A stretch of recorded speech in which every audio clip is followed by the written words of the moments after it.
Your dad was an attorney, is that correct? Mhm. So is that what motivated you to become an attorney?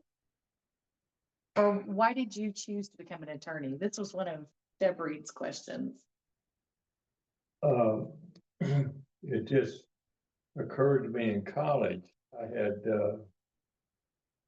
anticipated doing medicine and maybe getting my degree in the medical field. And after taking a couple of chemistry courses, I decided that was what I would want to do.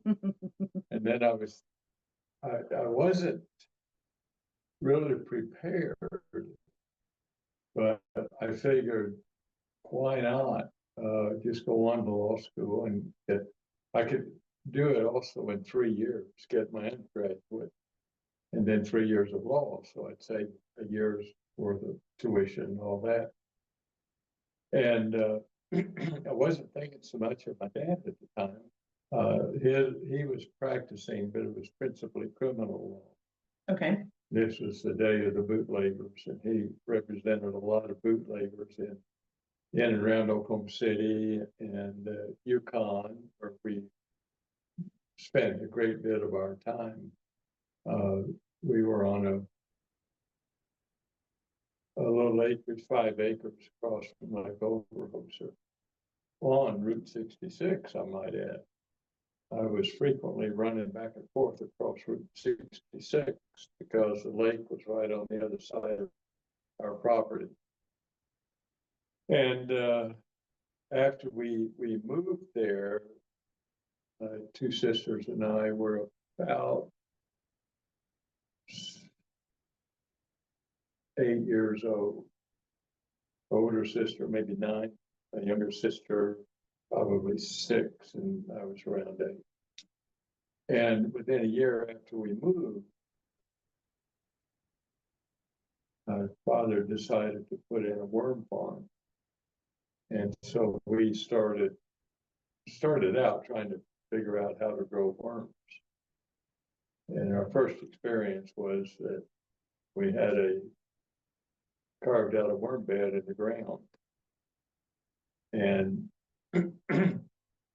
had put several thousand worms in it. The next morning, after it rained, most of the worms were gone. So he checked with Oklahoma State University on raising worms and found out that they're light sensitive, as we all know. Worms will come out of the ground in the daylight.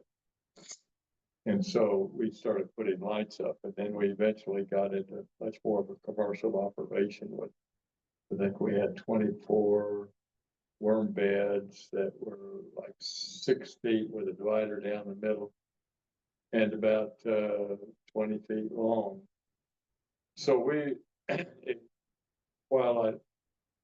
the time, it was not a really exciting thing for us kids to be doing. It was a lot of work, but looking back on it, the experience was probably good for us. We did learn a lot about, a little about business anyway in that way, because we would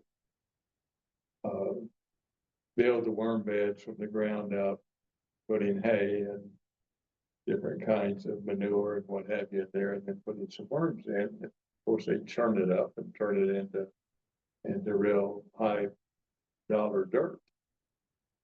And then we would be part of the counting group. When you sold the worms, you had to count out 100 at a time. You had a tray with 10 cups in it. You put 100 in each cup, and you got 1,000 worms. And we also got to engage the local dealers on Lake Overhoser. And we would sell them what we call bait size worms. If you're selling worms commercially, you don't care what size they are. You put 1,000 into a gallon ice cream container. We shipped them all around the world. We shipped, I don't know how many thousand to the UK. And we shipped a lot through the country. People wanting to get into the business. And so it's not a bad business, and today you'll even find at Costco and maybe Sam's, you find sacks called worm castings, and that's what they are. And we did the same thing. This was back in golly, when was it? It was 50. Well, I'd have to think more. Anyway, when we were growing up, we would package the worm castings or the dirt into 5-pound bags, and we would sell them to local people for plant material, good for gardening and potted plants and that kind of thing.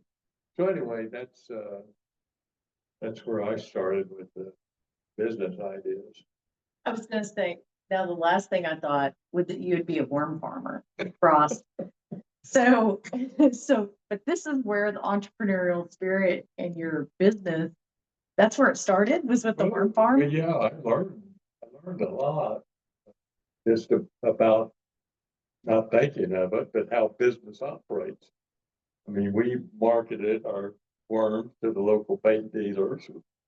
Dad let us have some of that money that we could get by selling the worms. We got paid 50 cents a thousand for counting the worms.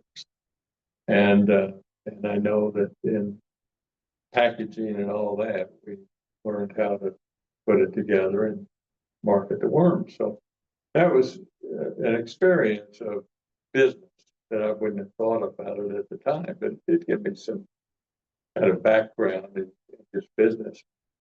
Join the conversation. Discover stories and insights that matter to you. Subscribe to Cherokee 411 with Cara and stay connected with independent media, real, relevant, and unfiltered.